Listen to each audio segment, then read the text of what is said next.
Sahabat Shalom, Bapak Yahweh memberkati kita sekalian. Haleluya. Malam hari ini Bapak Ibu Saudara sekalian, kita akan kembali bersama-sama belajar dan merenungkan firman Tuhan yang akan berbicara tentang jangan membalas kejahatan. Mari kita bersama-sama membuka kitab suci kita di dalam kitab Romiim atau kitab Roma, pasal yang ke-12, ayat yang ke-17 sampai dengan yang ke-19. Kitab Romiim atau Roma pasal ke-12, ayat 17 sampai dengan yang ke-19. Di situ dikatakan, jangan membalas kepada seorang pun kejahatan ganti kejahatan. Tunjukkan terlebih dahulu yang baik di hadapan semua orang. Jika mungkin hal itu dari pihakmu, berdamailah dengan semua orang. Janganlah kamu sendiri menuntut balas, hai yang terkasih, tetapi berilah tempat bagi murka, sebab telah tertulis, punyakulah pembalasan.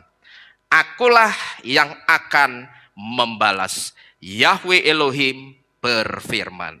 Amin. Amin, haleluya. Nah Bapak Ibu Saudara sekalian, saya yakin setiap orang yang ada di seluruh penjuru belahan dunia ini pasti tahu dengan satu ungkapan yang dikatakan jangan membalas kejahatan dengan kejahatan. Saya yakin setiap orang dari semua iman percaya dan dari suku bangsa apapun, mereka pasti tahu ungkapan ini, saudara. Nah, ungkapan yang sangat familiar di telinga kita ini, saudara. Ini adalah pengajarannya Rabi Shaul ketika pada waktu itu Rabi Shaul menasehati orang-orang yang percaya kepada Yesua yang ada di kota Roma. Dan kalau kita perhatikan, saudara, sekarang ini semua orang dari semua iman percaya juga memakai atau juga mengucapkan pengajarannya atau ucapannya Rabi Shaul ini ketika menasehati seseorang yang sedang disakiti oleh orang lain. Jadi ungkapan jangan membalas kejahatan dengan kejahatan, sebetulnya pengajaran ini pengajaran yang berasal dari iman percaya kita. Ya, jadi kalau orang-orang di seluruh penjuru belahan dunia ini, mereka orang yang tidak percaya kepada Yesua atau orang yang percaya kepada Yesua, ketika mereka mengucapkan kata-kata jangan membalas kejahatan dengan kejahatan, sebetulnya ungkapan ini pengajarannya Rabi Shaul, saudara. Yang kemudian pengajaran ini sekarang ini diadopsi oleh semua orang dari semua iman percaya. Nah, tetapi yang menjadi pertanyaannya, saudara, kenapa Rabi Shaul mengajar kita tidak boleh membalas kejahatan dengan kejahatan?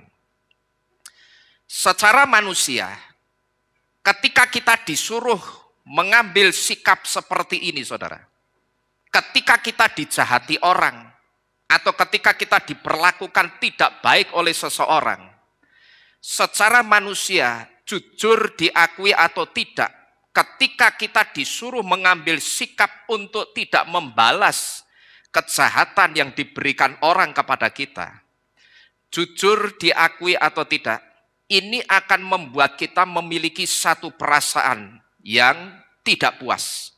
Bahkan kita pasti jengkel, saudara. Karena ketika kita disakiti orang, ketika kita diperlakukan tidak baik oleh seseorang, kita pasti pengennya apa, saudara? Bales. Betul? Kita pasti pengennya bales. Maka ketika kita disuruh mengambil sikap seperti ini, janganlah membalas kejahatan dengan kejahatan, pasti akan muncul di perasaan kita perasaan yang tidak puas. Karena ketika kita disakiti atau ketika kita diperlakukan tidak baik, sebagai manusia kita pasti pengennya bales. Kita pasti ingin, saudara, orang yang menyakiti kita itu juga menerima perlakuan yang setimpal dengan apa yang dia lakukan kepada kita. Dan ini saya katakan manusiawi. Karena apa? Karena saudara dan saya, kita itu masih darah dan daging. Maka di depan tadi, saya katakan, ketika kita mendengar pengajaran Rabi Shaul ini, saya yakin hati kita pasti tidak bisa menerima begitu saja. Tetapi saudara, sebagai orang yang percaya kepada Yesua, kita juga tidak boleh tutup mata dengan apa yang diajarkan Rabi Shaul ini.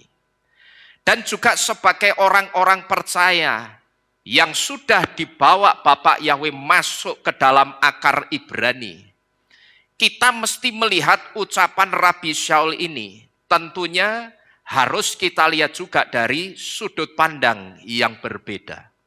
Yaitu sudut pandang yang bukan datang dari mata jasmani manusia kita.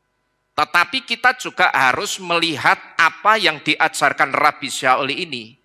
Tentunya juga harus kita lihat dari kacamata iman kita. Karena saya sangat yakin saudara, ketika Rabi Shaul mengajarkan ini, Rabi Shaul itu pasti punya satu maksud.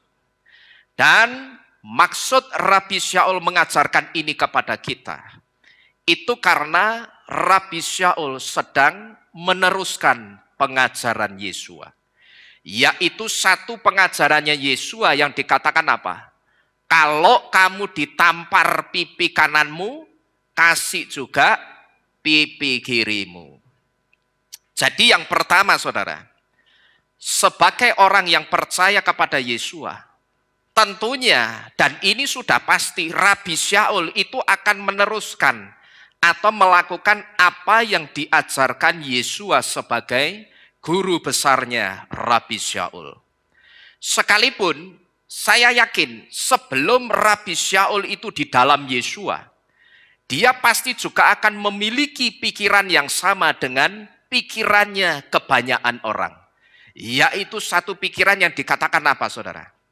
Kalau sampai aku dijahati, tunggu waktu pembalasannya. Ya. Sampai aku dijahati, tunggu pembalasanku.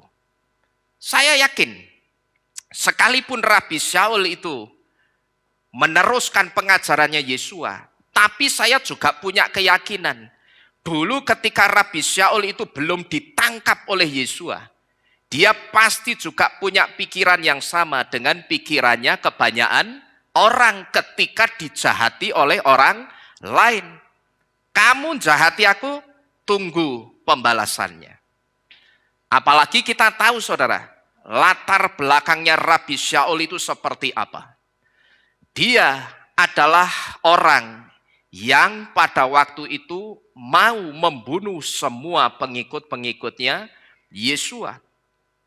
Nah ini artinya apa?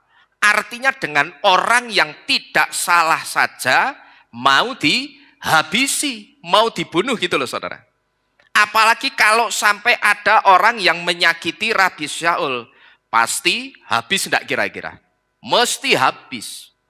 Kita bisa melihat ketika ada orang yang tidak salah. Orang percaya Yesua itu salah atau tidak sih saudara?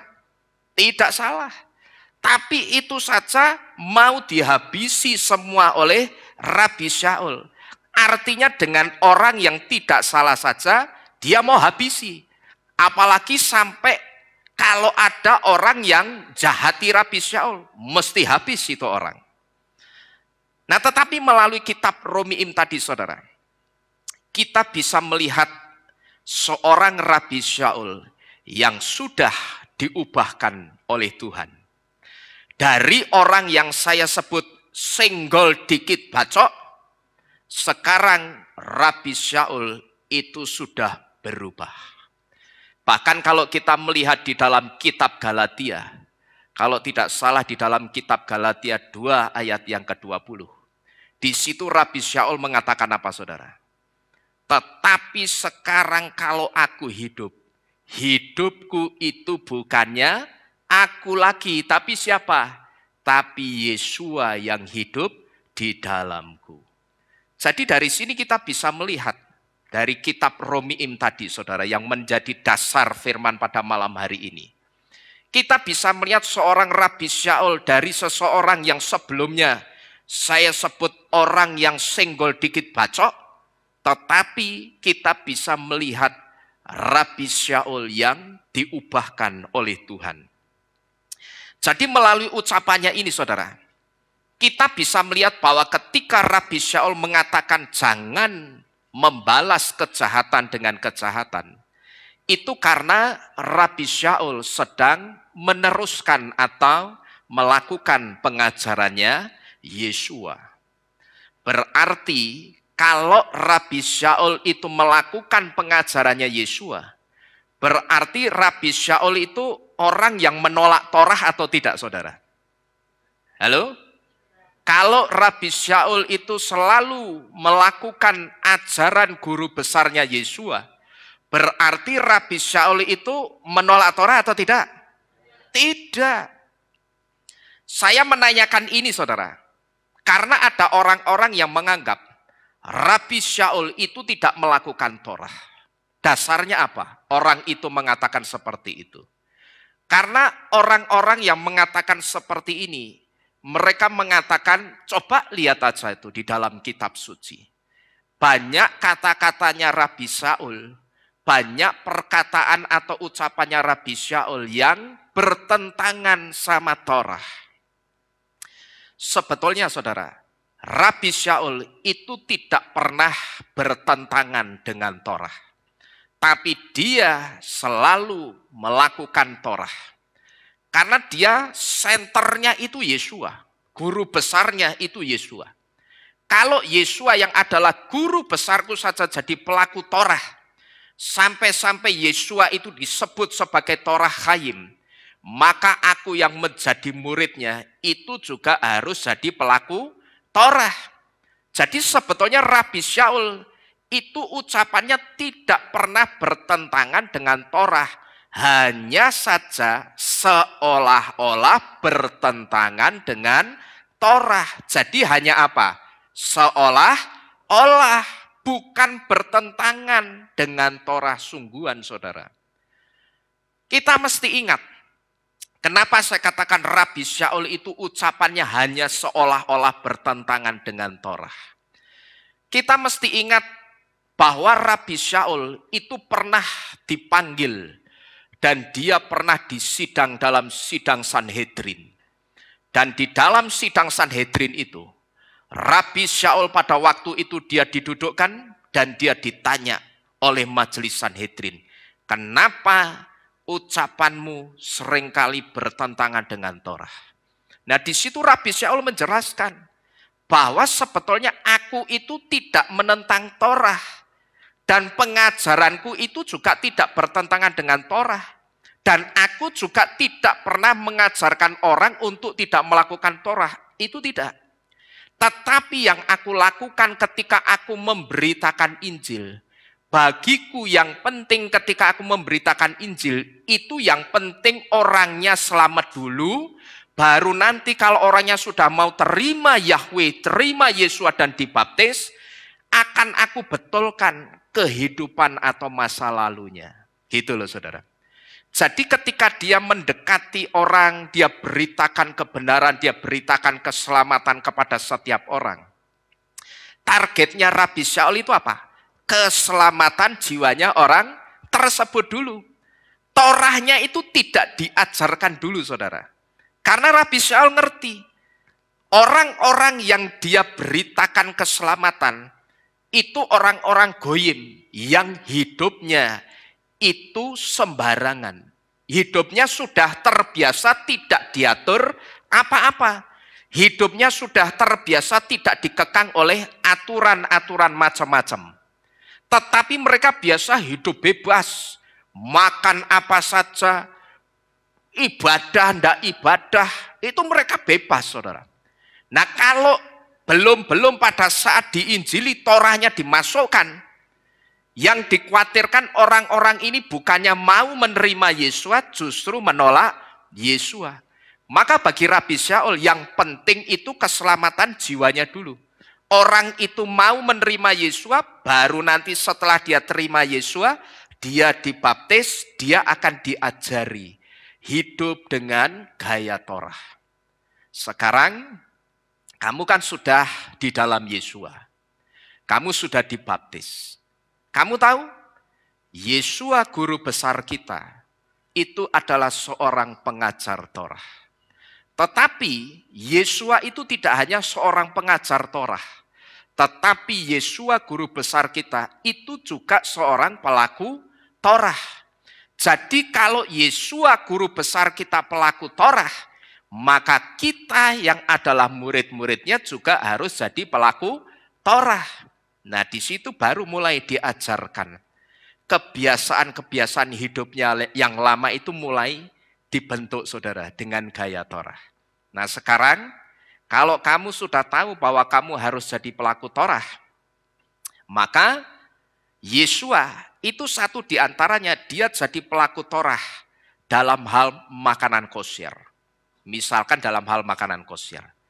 Jadi kalau kamu tahu guru besarmu itu makannya makanan yang kosher, kamu sebagai muridnya juga harus mengikuti pola makannya guru besarmu. Berarti kita juga harus makan makanan yang kosher. Nah lalu gaya hidup sesuai Torah yang lainnya satu persatu akan dimasukkan ke para petobat-petobat yang baru itu saudara. Tetapi saya maklum, kenapa orang mengatakan Rabi Shaul itu tidak melakukan Torah dan ucapannya banyak yang bertentangan dengan Torah. Karena orang yang mengatakan seperti itu, karena mereka hanya melihat kitab suci, itu letterless dari apa yang mereka baca, dari kitab suci saja saudara. Mereka tidak melihat latar belakang yang membuat Rabi Shaul itu mengucapkan kata-kata yang seolah-olah bertentangan dengan Torah. Mereka tidak melihat dari sumber yang lain selain kitab suci yang mereka pegang. Kenapa kok Rabi Shaul itu ucapannya seolah-olah bertentangan dengan Torah?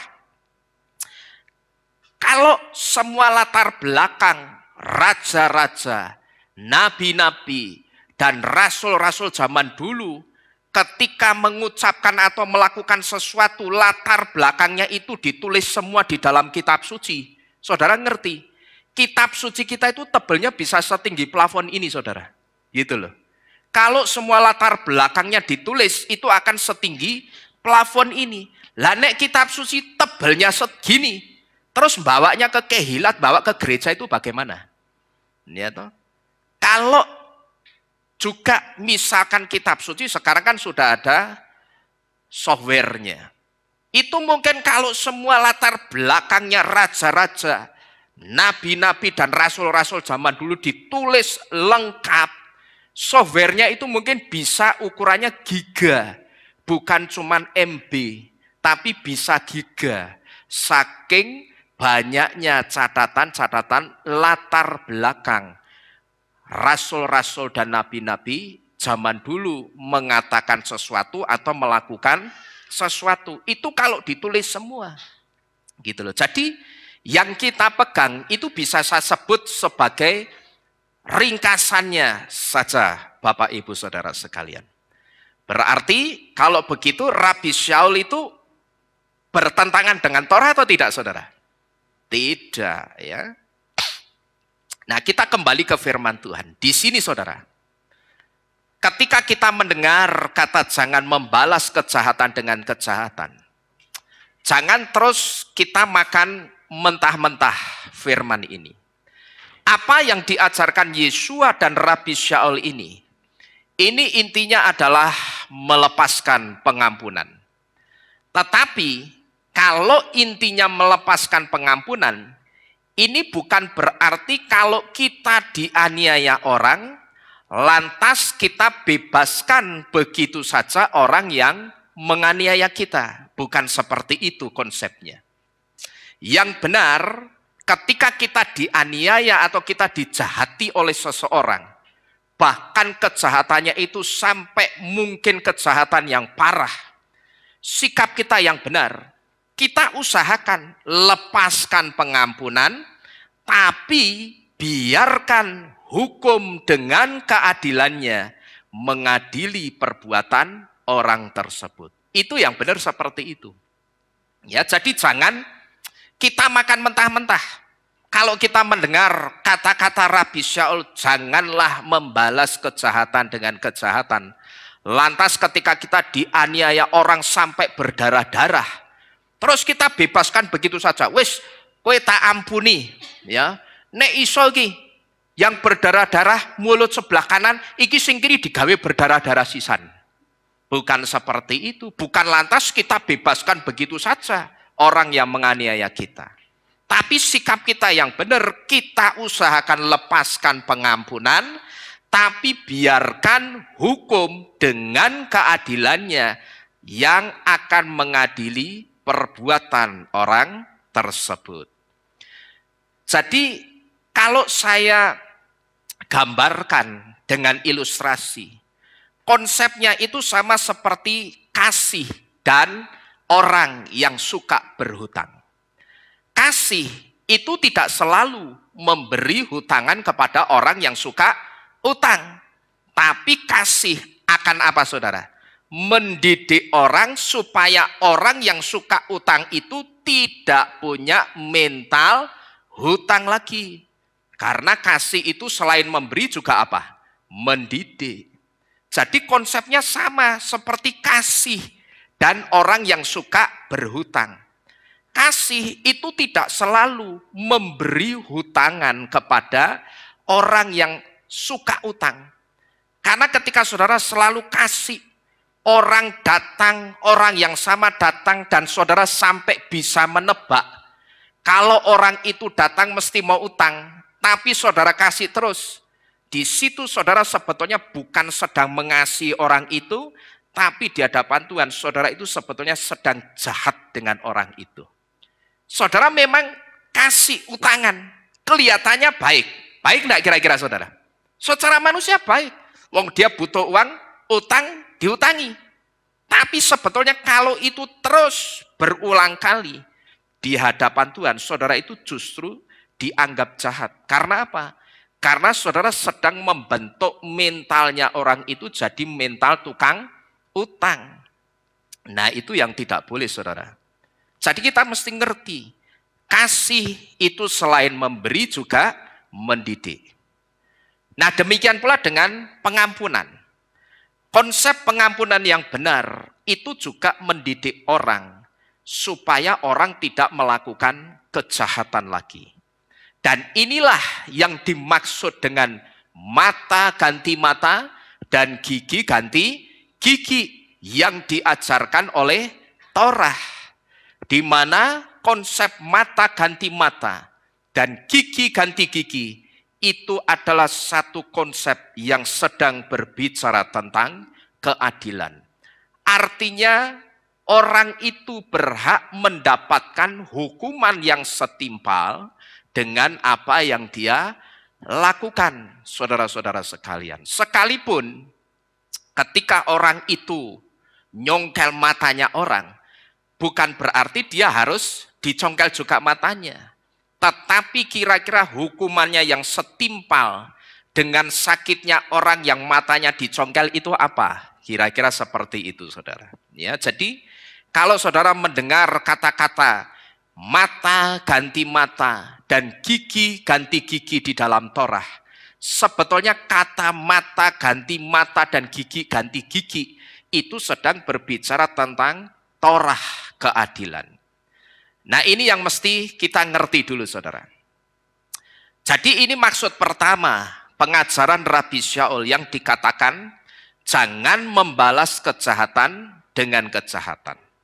Lalu yang kedua, kenapa juga kita tidak perlu membalas kejahatan dengan kejahatan. Kita tidak perlu membalas, itu karena ketika kita membalas kejahatan dengan kejahatan juga, rupanya ini justru akan menurunkan level kita ke level terendah, ke levelnya orang yang jahati kita. Nah, kita ngerti pengertian ini dari mana? Kita dikasih tahu pengertian ini dari huruf res di dalam kata ra'ah yang artinya evil atau jahat. Di mana huruf res ini memiliki arti poverty atau kemiskinan. Dan kemiskinan di sini ini sedang berbicara tentang level atau kelas bawah yang memberitahu kepada kita. Jadi ini yang kedua yang mendasari Rabi Shaul mengatakan jangan kita itu bales kejahatan dengan kejahatan. Karena ketika kita bales kejahatan dengan kejahatan, ternyata ini justru akan menurunkan apa kita itu, saudara? Menurunkan level kita ke level yang lebih apa? Lebih rendah, sama seperti levelnya orang yang jahati kita.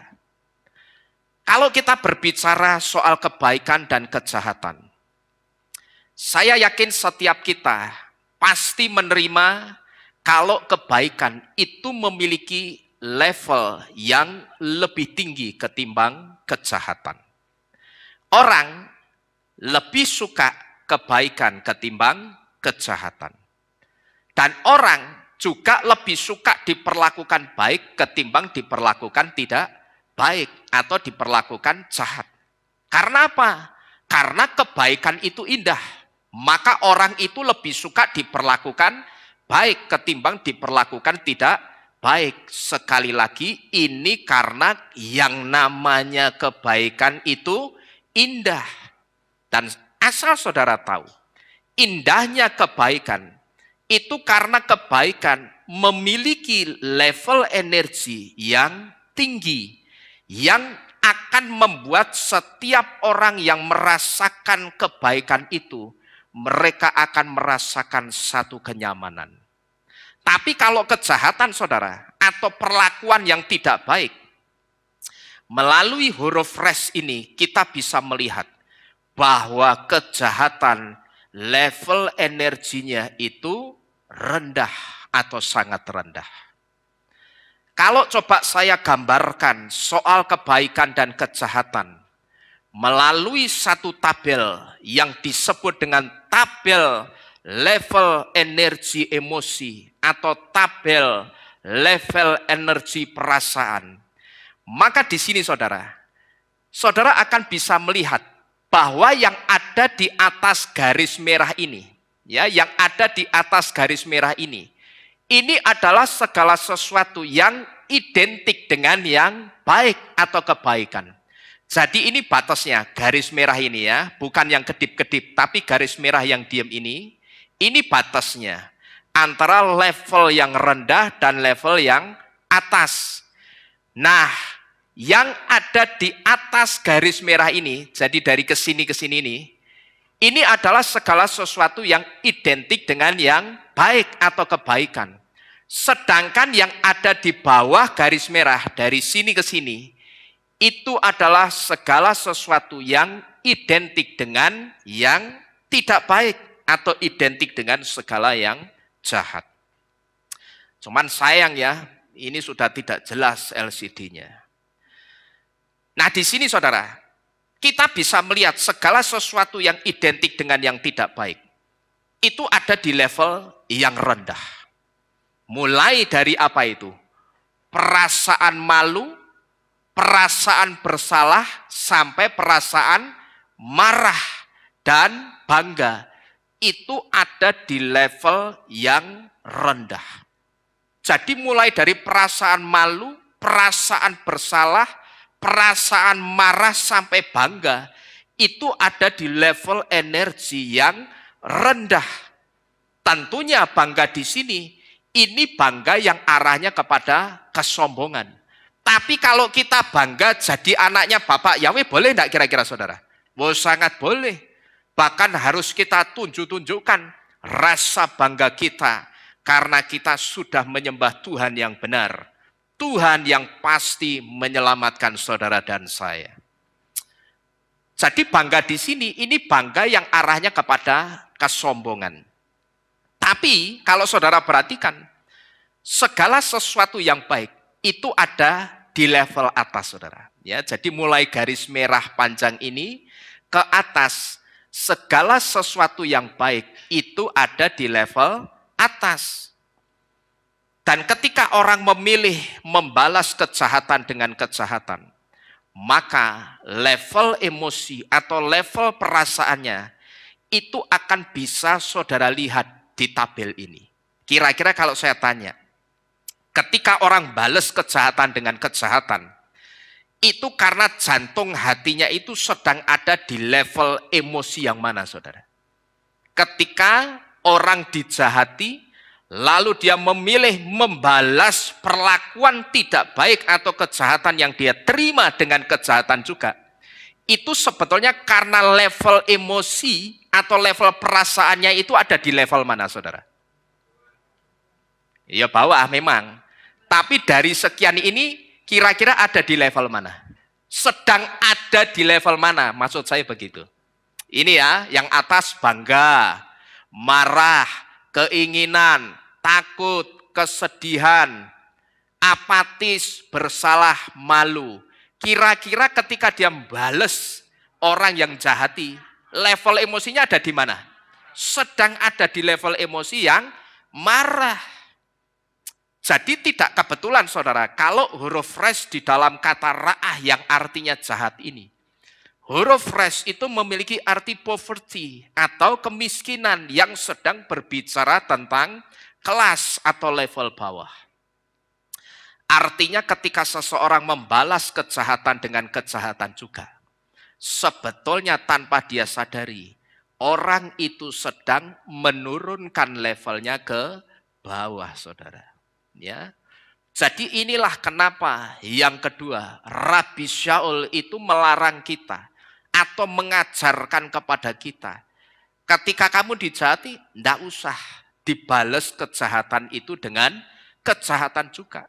Karena sebetulnya ketika kamu bales kejahatan atau perlakuan tidak baik yang orang berikan kepada kamu, di situ ketika kamu bales yang jahat juga, kamu itu sebetulnya sedang menurunkan levelmu ke level yang sama dengan orang yang jahati kamu. Gitu loh, saudara, kira-kira. Ya, ini yang kedua.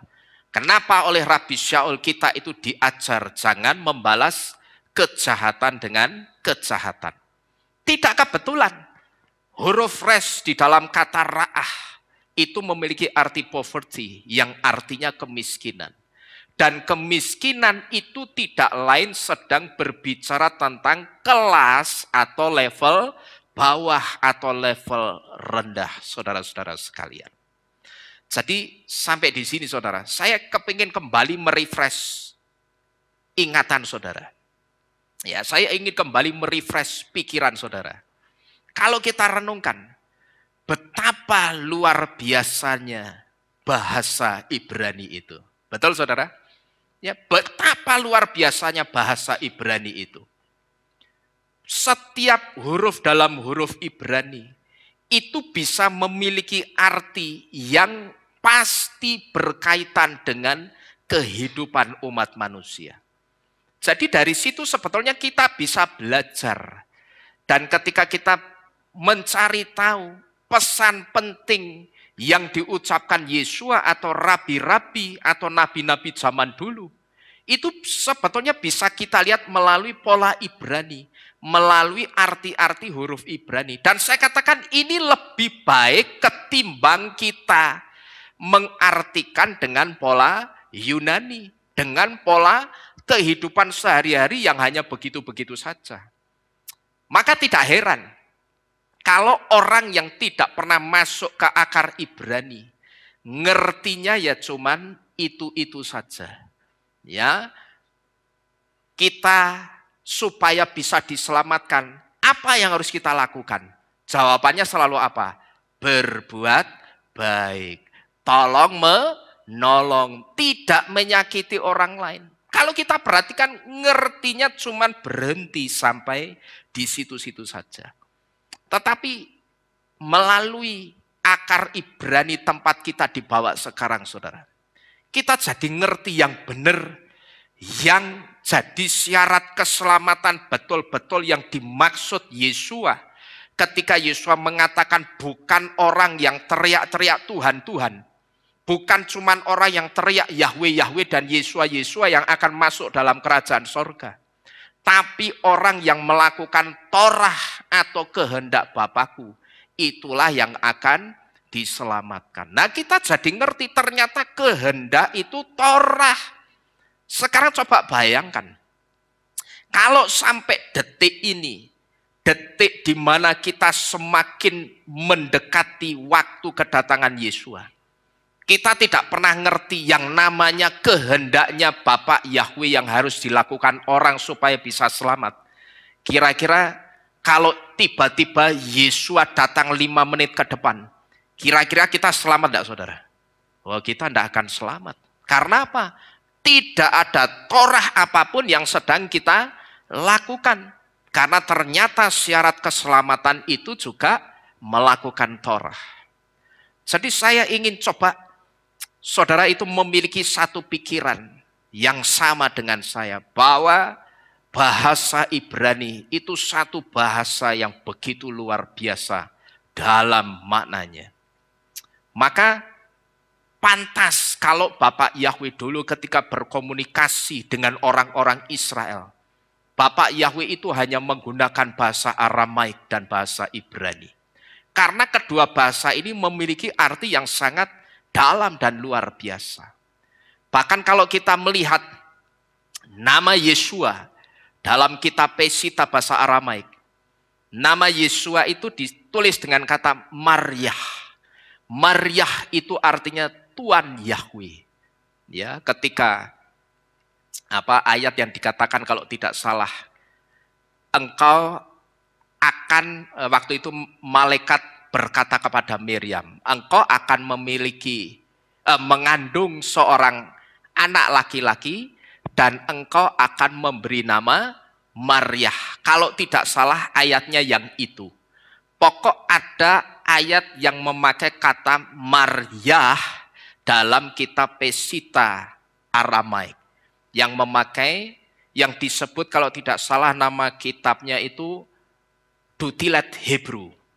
Nah, itu ada kata Maryah. Maryah itu artinya Tuhan Yahweh. Jadi ini sekaligus membuktikan bahwa Yesua itu siapa? Yahweh sendiri, gitu loh. Karena dikasih namanya apa tadi? Maryah, yang artinya Tuhan Yahweh. Jadi Bapak Ibu Saudara sekalian, ini yang kedua. Kenapa oleh Rabi Shaul kita diajar? Jangan atau tidak perlu kita membalas kejahatan dengan kejahatan. Kemudian yang ketiga, kita tidak perlu membalas kejahatan tentunya dengan kejahatan juga. Itu karena membalas kejahatan dengan kejahatan juga akan mengotori hati kita. Hati di sini tentu saja tidak sedang berbicara tentang hati secara letterleks yang adalah organ tubuh kita. Tapi hati di sini ini arti kiasan. Jadi kenapa kita tidak boleh membalas kejahatan dengan kejahatan juga? Karena membalas kejahatan itu akan mengotori hati kita. Bahkan yang sedang dikotori itu tidak cuma hati kita, tapi apa ini? Gub atau tubuh kita. Huruf ayin di dalam kata ra'ah yang artinya evil atau jahat.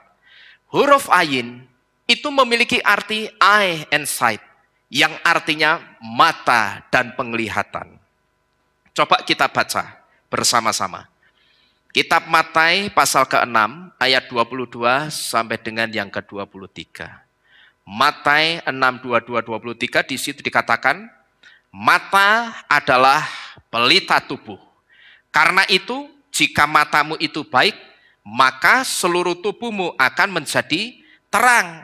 Tetapi jika matamu itu jahat, maka seluruh tubuhmu akan menjadi gelap. Jadi, jika terang yang ada di dalam dirimu menjadi gelap, alangkah pekatnya kegelapan itu. Nah, Bapak Ibu Saudara sekalian, seperti kita ketahui, saya yakin sebagian besar di antara kita pasti masih ingat, ya, ndak ketang sedikit-sedikit pasti masih ingat dengan arti-arti huruf Ibrani. Seperti kita ketahui, huruf ayin itu punya arti yang utama apa, saudara? Ayin itu mata, ai atau mata. Maka dalam bahasa Ibrani, kitab Matai 6 ayat 22, di situ ditulis dengan kalimat ner hakub ha ayin. Pelita tubuh adalah ayin. Pelita tubuh itu apa? Mata. Tapi huruf ayin itu juga memiliki arti said yang artinya penglihatan. Dan kitab Matai tadi memberitahu kepada kita, kalau matamu itu baik, artinya apa yang kita lihat dan kita pikirkan itu segala sesuatu yang baik, maka seluruh gupeka atau seluruh tubuhmu itu akan menjadi apa tadi? Ner, menjadi terang. Jadi rupanya ketika kita melakukan kebalikannya yang jahat, alias kita melakukan yang baik untuk mengcounter yang jahat yang dilakukan orang kepada kita, saudara. Rupanya memilih membalas dengan kebaikan, itu bisa membuat aura tubuh kita itu menjadi terang. Ya, jadi ketika kita memilih melakukan kebalikannya, alias melakukan yang baik untuk mengcounter atau mematahkan perlakuan tidak baik yang orang berikan kepada kita. Rupanya ketika kita memilih melakukan yang baik, itu bisa membuat aura tubuh kita menjadi terang dan cerah. Kalau kita melihat tabel level emosi atau level perasaan tadi, saudara, di sini kita akan tahu kenapa memilih membalas dengan kebaikan untuk perlakuan tidak baik yang orang berikan kepada kita. Kenapa ketika kita memilih membalas dengan kebaikan untuk kejahatan, itu bisa membuat aura tubuh kita menjadi terang. Karena ternyata di dalam kebaikan itu ada penerimaan, di dalam kebaikan ada cinta, di dalam kebaikan ada sukacita, dan di dalam kebaikan ada apa ini? Ada kedamaian. Inilah kenapa ketika kita memilih melakukan kebaikannya ketika kita dijahati orang, kita tidak memilih melakukan balas yang jahat.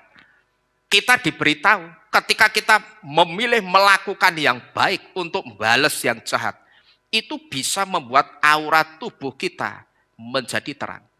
Itu kalau dilihat dengan kamera Kirlian, kamera khusus yang dipakai untuk melihat aura seseorang. Saudara kalau tidak percaya boleh buktikan. Dulu saya ingat di Jakarta, itu ada satu mall yang di situ ada standnya kamera Kirlian. Kalau tidak salah sekali foto zaman itu sekitar 200 atau 300 ribu, saudara. Saya tidak tahu apakah sekarang masih ada atau tidak. Itu di satu mall, cuman saya lupa nama mallnya apa. Di situ ada foto untuk melihat aura tubuh manusia. Tapi apakah yang dipakai itu foto Kirlian atau bukan? Saya tidak tahu. Dikasih nama foto Kirlian itu nama penemunya. Penemu kamera yang bisa melihat aura tubuh manusia. Nah, ketika kita memilih melakukan yang kebalikannya dari yang jahat yang orang kasih, di situ aura tubuh kita kalau dilihat pakai kamera Kirlian, itu akan kelihatan satu aura yang sangat cerah dan sangat terang. Paling tidak bisa berwarna putih atau berwarna biru. Jadi Bapak Ibu Saudara sekalian, ingat di depan tadi kita sudah diberitahu. Di dalam tabel ini saudara, segala sesuatu yang identik dengan kebaikan, itu semua yang ada di atas garis merah. Ini segala sesuatu yang identik dengan kebaikan, itu selalu ada di atas garis merah. Dan kenapa saudara? Memilih membalas dengan kebaikan untuk perlakuan tidak baik orang lain itu bisa membuat aura tubuh kita itu jadi terang. Sekarang kita ngerti, karena ternyata level emosinya, level perasaannya itu ada di level atas, bukan ada di level bawah. Ingat, tadi di depan saya sudah memberitahu, segala sesuatu yang identik dengan kebaikan, ini batasnya kan garis merah ini. Nah, segala sesuatu yang identik dengan kebaikan, itu garis merah ke atas. Tapi segala sesuatu yang identik dengan yang tidak baik, dari garis merah ini akan turun ke bawah. Jadi, kenapa ketika kita memilih membalas perbuatan jahat orang yang diberikan kepada kita, ternyata ketika itu difoto itu menghasilkan aura yang cerah untuk tubuh kita. Karena ternyata level emosinya, level perasaannya itu ada di level yang atas, saudara-saudara sekalian. Nah, saudara boleh percaya atau tidak? Karena tabel ini muncul, ini juga berdasarkan dari sebuah penelitian atau penyelidikan. Jadi ketika orang itu melakukan yang baik-baik, sebetulnya dia sedang membawa level kehidupannya itu naik ke atas. Maka inilah juga saudara, kenapa ketika beberapa waktu yang lalu, saya, Pak Lukas, Pak Yakub, dan teman-teman lainnya dituduh macam-macam sama seseorang. Waktu itu kami memilih untuk membiarkan saja. Kami memilih untuk tidak menanggapi apa-apa. Sekalipun kami menyadari diamnya kami itu bisa saja disalahartikan oleh orang tersebut. Kami diam itu sebetulnya untuk membiarkan saudara melihat dan menilai sendiri seperti apa orang tersebut dan pengajarannya. Sampai sekarang saudara, saya tidak pernah melarang jemaat Tuhan di tempat ini mengikuti pengajarannya orang tersebut. Tidak pernah. Terkecuali begini. Kalau ada orang yang sudah resah ngomong sama saya, kok ini begini-begini ya? Kitabnya yang dipakai kok kitab ini ya, bukan kitab yang ini dan bukan kitab Ibrani yang semestinya.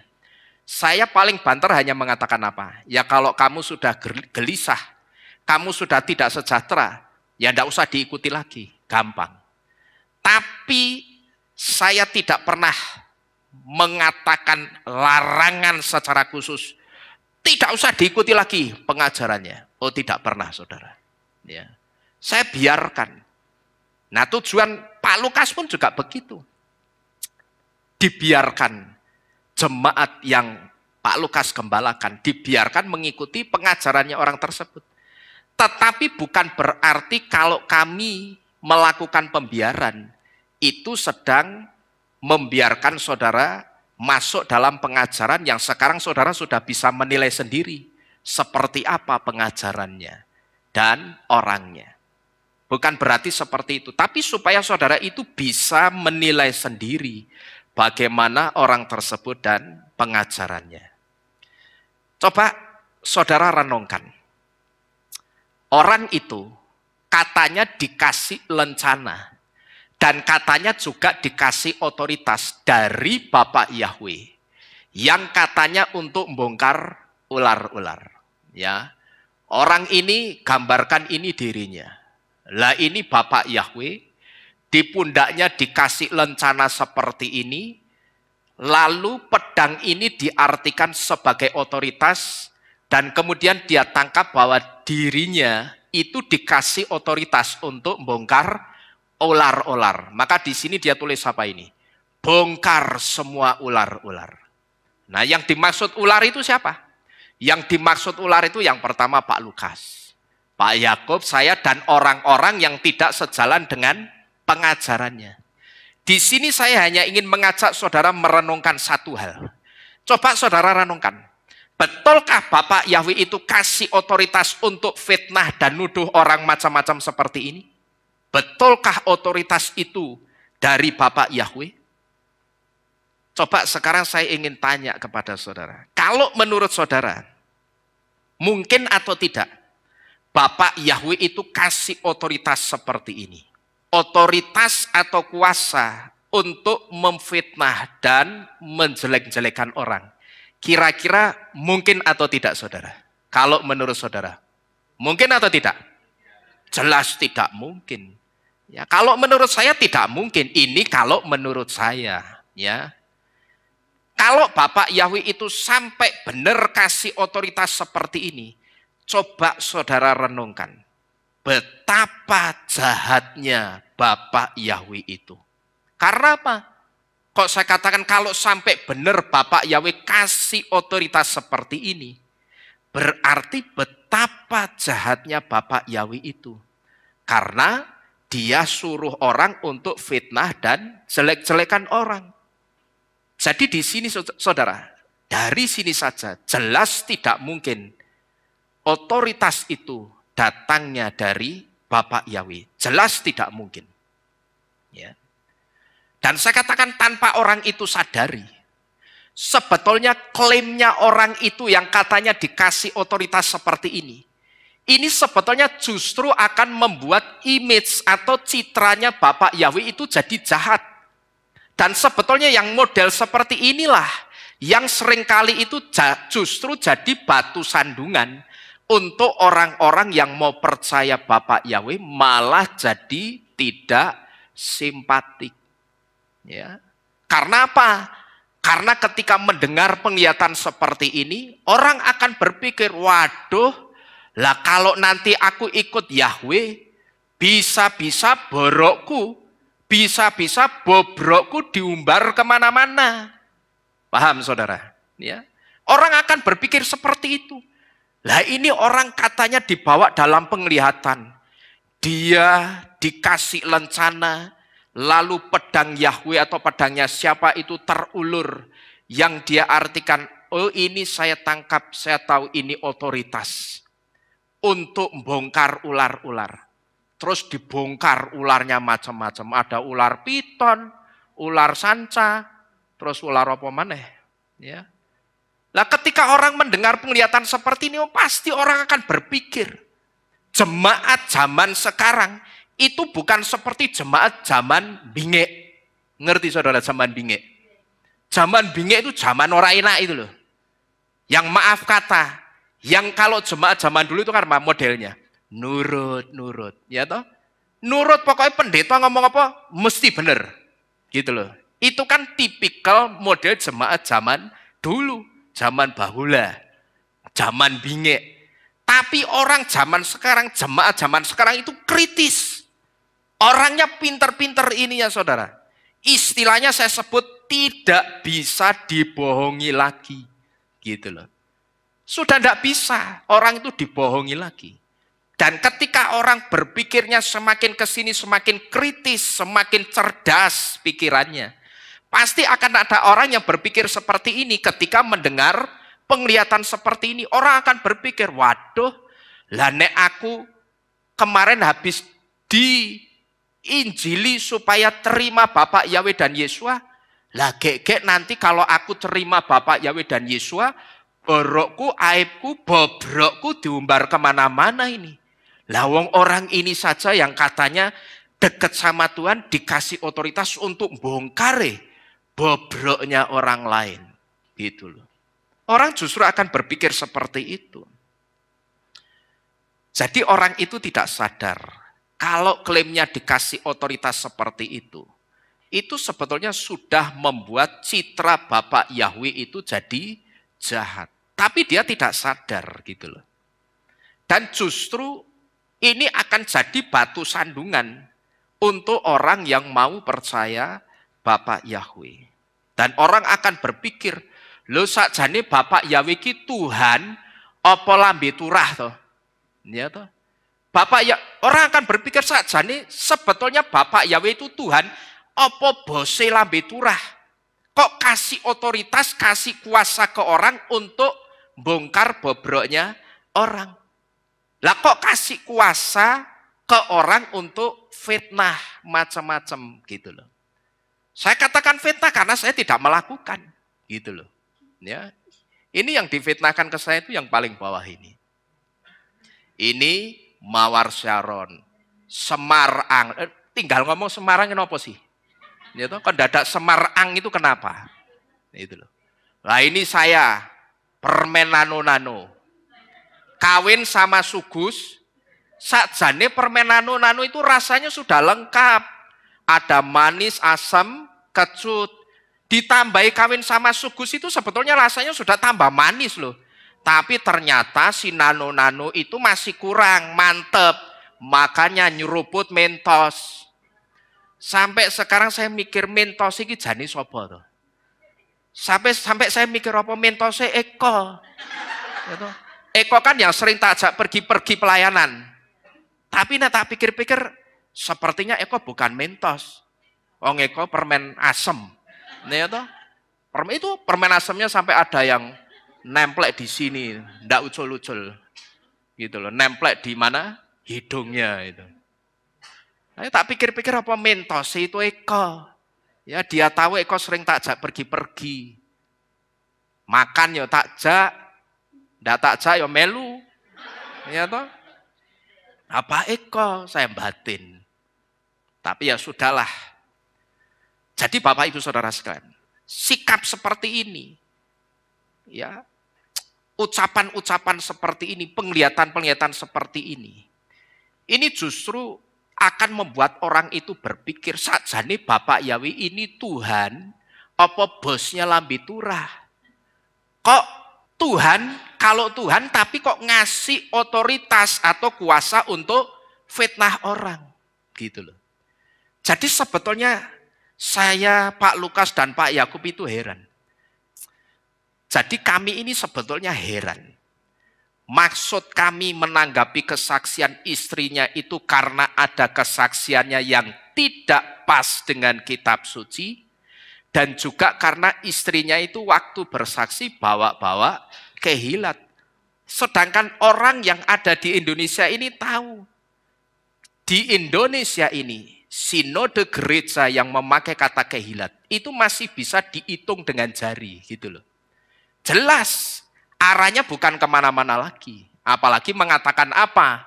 Ditambah kata-kata orang yang bernaung di kehilat yang perjamuan kudus setahun sekali tidak akan dirapture.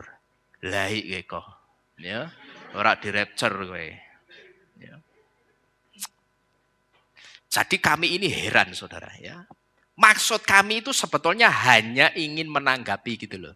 Karena ada kesaksiannya yang tidak pas dengan kitab suci dan karena istrinya bawa-bawa kehilat.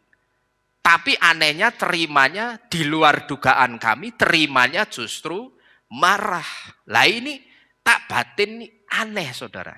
Ya. Dia yang bersaksi bawa-bawa kehilat, tapi dia sendiri yang marah. Seharusnya kan kami, orang-orang KPI yang marah. Ya toh, wong diomongi. Lah ini nek jemaat KPI se-Indonesia ngamuk kabeh. Kan waras toh? Bener toh ada di posisi yang bener. Harusnya kami yang marah, malah dia marah duluan. Gitu loh. Nah ini kan aneh Saudara. Habis marah, ngapain? Ngata-ngatain orang ular. Semua orang dikata-katain ular. Sebetulnya Saudara, kalau dia mengatakan kami-kami ini ular, sebetulnya saya, kalau mau, saya itu bisa saja balik omongannya. Dengan mengatakan apa? Sebetulnya ularnya yang asli itu yang ngomong. Kalau saya mau, saya bisa saja balik omongannya dengan mengatakan seperti itu. Saya bisa saja keluar-keluar kemana-mana. Kalau saya mau, sekali lagi kalau saya mau. Saya bisa saja mengatakan sebetulnya ularnya yang asli itu yang ngomong. Itu kalau saya mau. Saya bisa saja balik omongannya seperti itu Saudara. Karena apa? Karena saya punya cara sendiri untuk melihat apakah di semak-semak itu ada ularnya atau tidak. Saya itu tidak perlu menyibakkan semaknya Saudara. Ya. Kalau saya diberitahu Pak, di semak-semak itu sepertinya ada ularnya.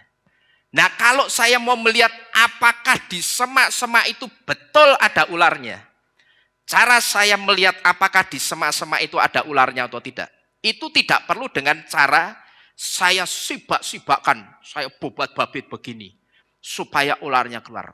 Tidak perlu. Karena apa? Saya tidak perlu menyibakkan semaknya, karena kalau semaknya saya sibakkan, justru saya akan dipagut ularnya. Gitu loh. Kalau semaknya tak sibakkan, sedangkan ular itu bisa mendeteksi kehadiran siapapun yang kehadirannya sesilent mungkin, sesenyap mungkin, ular itu bisa mendeteksi. Nah, kalau saya nyibak-nyibak begini untuk melihat apakah di semak-semak iki sakjane ana ulane ora to, terus tak sibakan begini, tak sibak-sibakan begini, ularnya bisa justru magut saya. Karena apa? Karena begitu dia mendeteksi kehadiran saya, ularnya langsung pasang apa? Kuda-kuda. Kuda-kuda apa ular-ular ya? Soalnya ini ular. Oh, berarti ular yang kuda-kuda, saudara. Ya. Ularnya langsung pasang kuda-kuda, pasang posisi siap untuk magut saya. Begitu semak tempat dia bersembunyi saya sibakkan, dia akan langsung sap. Saya langsung dipagut. Saya justru kena pagutnya. Gitu loh. Itu kalau saya sibakkan. Maka untuk saya melihat apakah di semak-semak itu ada ularnya atau tidak, tidak perlu saya sibakkan semaknya. Tapi cukup apa? Saya goyangkan saja. Semaknya pakai apa? Pakai tongkat. Nanti kan begitu saya goyangkan semaknya, ularnya akan keluar sendiri. Dan terbukti atau tidak, saudara? Ularnya keluar. Sekarang sudah terbukti. Ularnya sudah keluar. Begitu kesaksiannya ditanggapi, ularnya yang tadinya ngumpet, ularnya yang tadinya sembunyi, sekarang muncul. Kira-kira saudara paham maksud saya? Paham ya? Jadi tidak perlu saya sibak-sibakan tak bubat-babit itu, tidak perlu. Cukup saya goyangkan semak-semaknya pakai tongkat dari jauh. Nanti kan ularnya keluar sendiri. Dan terbukti. Sekarang ularnya sudah keluar. Begitu kesaksiannya saya tanggapi. Begitu kesaksian istrinya saya tanggapi. Sekarang ularnya muncul. Jadi kalau saya mau balikkan omongannya. Yang dia mengata-ngatai kami ular. Sebetulnya kalau saya mau balikkan omongannya, saya ngomong sebetulnya ularnya yang asli itu yang ngomong. Kalau saya mau, saya bisa, saudara. Ya, dengan konsep saya ini, saya bisa melakukan. Tapi apakah saya lakukan, saudara? Sampai hari ini, tidak pernah saya lakukan. Saya, Pak Lukas dan Pak Yakub, kami memilih untuk tidak melakukannya. Karena apa? Karena terus terang, saya atau kami bertiga masih respect. Kami masih menghormati beliau berdua. Sekalipun mereka mengular-ularkan kami, saudara. Jadi, Bapak Ibu Saudara sekalian, kalau ini nanti masih ditanggapi dengan tuduhan macam-macam, berarti yang keluar atau yang muncul, itu sudah bukan ular lagi. Karena ularnya tadi sudah muncul atau belum? Begitu semaknya tak sibakkan, ularnya sudah muncul atau belum? Sudah. Nah, kalau ini nanti masih ditanggapi dengan tuduhan macam-macam, berarti yang keluar ular lagi atau bukan? Bukan, tapi apa itu? Naga. Entah itu naga biru, naga hijau, naga coklat atau naga bonar, saya tidak tahu. Ya. Atau Nogosari ya bisa, ya toh. Yang keluar nek Nogosari ya beneran, ya toh, wareg. Ya maka nanti kalau ini masih ditanggapi dengan tuduhan macam-macam, berarti sebetulnya yang keluar itu bukan ular lagi, tapi apa itu? Naga, saudara. Ya entah itu naga biru, naga hijau, naga coklat, naga bonar atau naga sari, saya tidak tahu. Tapi yang pasti, Kalau ini nanti masih ditanggapi dengan tuduhan macam-macam, berarti yang nuduh macam-macam itu tidak hanya seekor ular, tapi dia adalah seekor naga itu sendiri. Jadi ketika kemarin kami dituduh macam-macam, dan kami diam saja, itu karena kami tidak mau mengotori hati kami, saudara. Ya, jadi ketika kami diam saja, sekalipun mungkin diamnya kami itu bisa disalahartikan atau diartikan macam-macam. Ya, tetapi yang pasti ketika kami memilih untuk diam, itu yang pertama karena kami tidak mau mengotori hati kami. Karena selain menanggapi tuduhan-tuduhan yang tidak beralasan, yang saya sebut menanggapi berita jahat itu sedang menurunkan level, ternyata menanggapi berita jahat itu juga sedang mengotori hati kita. Ini yang kedua, kenapa kita tidak perlu membalas kejahatan dengan kejahatan. Kemudian yang ketiga, kita tidak perlu membalas kejahatan dengan kejahatan. Karena dengan kita tidak membalas kejahatan tersebut dengan kejahatan, sebetulnya di situ kita itu sedang menyerahkan pembalasannya kepada siapa? Kepada Bapak Yahweh atau kepada Tuhan yang lebih berhak membalas. Kita ngerti pengertian ini dari mana, saudara? Kita dikasih tahu dari huruf V di dalam kata ra'ah yang artinya evil atau jahat. Di mana huruf H ini memiliki arti man with arm raised, atau orang dengan tangannya yang sedang terangkat. Orang yang tangannya sedang terangkat ini tidak lain sedang berbicara tentang penyerahan atau menyerahkan kepada siapa ini? Kepada Tuhan atau kepada Bapak Yahweh. Coba kita baca. Romeim 12 ayat yang ke-19. Atau Roma 12 ayat 19, di situ dikatakan, kita baca sama-sama saudara ya. Alef, Bet, Gimel. Janganlah kamu sendiri menuntut balas, hai yang terkasih. Tetapi berilah tempat bagi murka, sebab telah tertulis, punyakulah pembalasan, akulah yang akan membalas. Siapa itu yang ngomong? Bapak Yahweh yang berfirman. Jadi kalau kita tidak membalas, sebetulnya kita itu sedang menyerahkan pembalasannya kepada siapa? Kepada Bapak Yahweh. Dan yang lebih dalam lagi saudara, dari arti huruf H ini. Huruf H di dalam kata ra'ah yang memiliki arti orang dengan tangannya yang terangkat.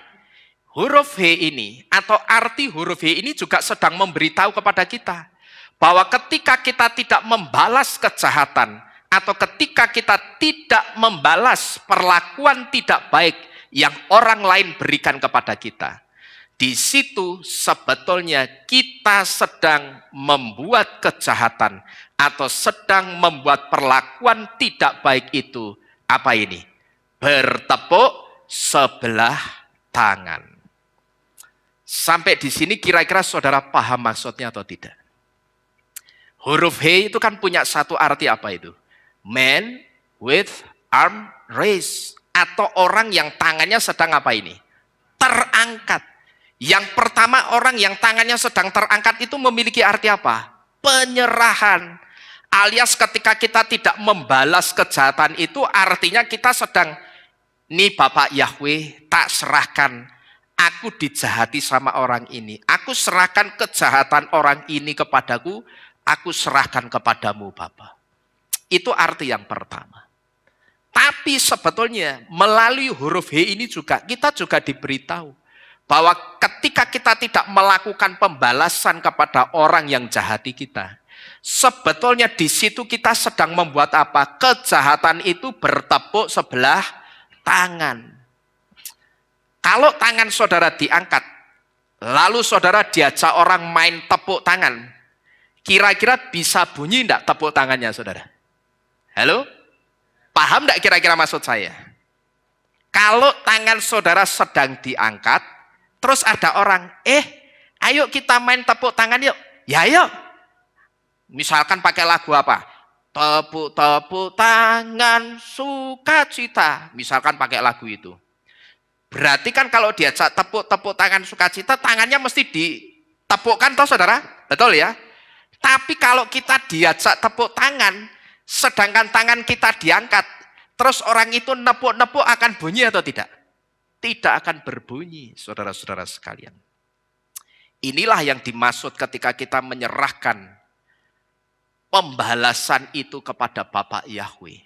Atau ketika kita tidak memilih membalas kejahatan atau perlakuan yang tidak baik yang orang itu berikan. Di situ sebetulnya kita itu sedang membuat kejahatan itu bertepuk sebelah tangan.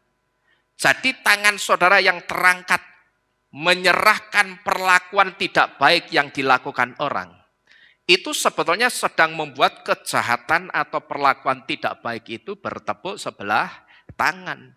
Nah lama-lama saudara, kalau orang yang ngajak main tepuk tangan, tapi tangan saudara diangkat terus, lama-lama orangnya males enggak? Jahati saudara akan males enggak dia saudara? Lama-lama males, ya toh? Lama-lama orangnya akan males. Karena saudara dijak apa?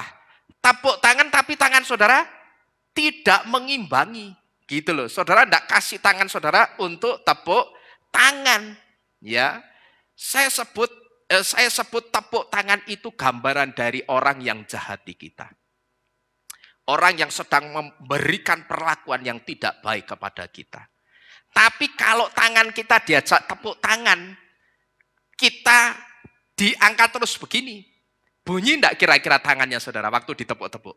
Tidak bunyi. Nah lama-lama kalau tidak bunyi terus, lama-lama orangnya akan malas atau tidak?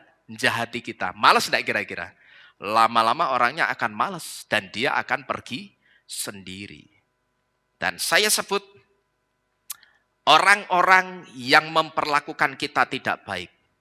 Saya sebut orang-orang itu sebagai grounding. Ibarat PLN. PLN itu ada 3 kabel. Yang pertama kabel yang isinya strom, kabel minus, lalu kabel grounding. Ya kan ada LNG. L itu yang ada arusnya. N itu kalau tidak salah netral, minusnya lah gampangnya ya. G-nya grounding. Nah ketika ada petir yang menyambar, kalau instalasi listrik di rumah kita itu pakai 3 kabel, maka begitu ada petir yang nyambar, tidak akan kena alat elektronik seperti ini saudara. Alat-alat elektronik kita itu tidak akan kena, ya akan aman gitu loh. Karena pada saat petir menyambar, sambarannya itu akan digrounding masuk ke dalam tanah. Saya sebut orang-orang yang memperlakukan kita tidak baik, itu sebagai grounding. Perhatikan baik-baik. Dan ketika semua groundingnya pergi, yaitu orang-orang yang memperlakukan kita tidak baik, maka saat itu juga akan datang berkat Bapak Yahweh yang besar untuk saudara dan saya. Karena apa? Karena groundingnya sudah pergi, gitu loh saudara. Yang grounding berkat kita itu sudah pergi, saudara-saudara sekalian. Ya. Maka saya sebut orang-orang yang memperlakukan kita tidak baik itu sebetulnya cuman grounding. Dan begitu mereka sudah malas karena kita diajak main tepuk tangan, tidak mau terus, tangan kita terangkat, kita ditukari, kita dijahati, kita diem aja, kita tetap angkat tangan. Lama-lama kan yang grounding itu pergi, gitu loh. Dan begitu pergi, buktikan saat itu juga akan datang berkat Bapak Yahweh yang besar untuk saudara dan saya. Amin. Amin. Bapak Yahweh memberkati kita sekalian. Haleluya. Mari bersama-sama kita tunduk di dalam doa. Kita akhiri firman pada malam hari ini.